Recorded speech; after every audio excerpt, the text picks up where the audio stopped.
I'll end by telling a story. There was once a civilization that was the greatest in the world. It was able to create a continental superstate that stretched from ocean to ocean and from northern climes to tropics and deserts. Within its dominion lived hundreds of millions of people of different creeds and ethnic origins. One of its languages became the universal language of much of the world, the bridge between the peoples of 100 lands. Its armies were made up of people of many nationalities, and its military protection allowed a degree of peace and prosperity that had never been known. The reach of this civilization's commerce extended from Latin America to China, and everywhere in between.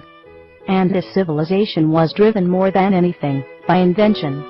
Its architects designed buildings that defied gravity.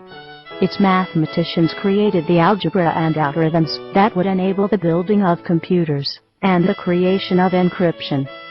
Its doctors examined the human body and found new cures for disease. Its astronomers looked into the heavens, named the stars, and paved the way for space travel and exploration. Its writers created thousands of stories. Stories of courage, romance, and magic. Its poets wrote of love when others before them were too steeped in fear to think of such things. When other nations were afraid of ideas, this civilization thrived on them and kept them alive.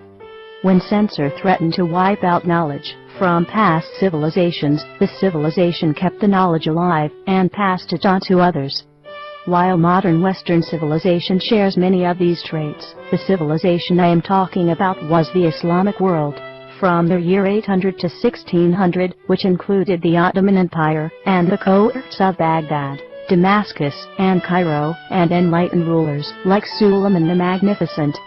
Although we are often unaware of our indebtedness to this other civilization, its gifts are very much a part of our heritage.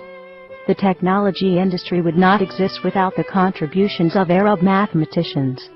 Sufi poet-philosophers like Rumi challenged our notions of self and truth.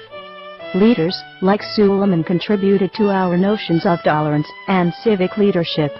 And perhaps we can learn a lesson from his example. It was leadership based on meritocracy, not inheritance. It was leadership that harnessed the full capabilities of a very diverse population that included Christians,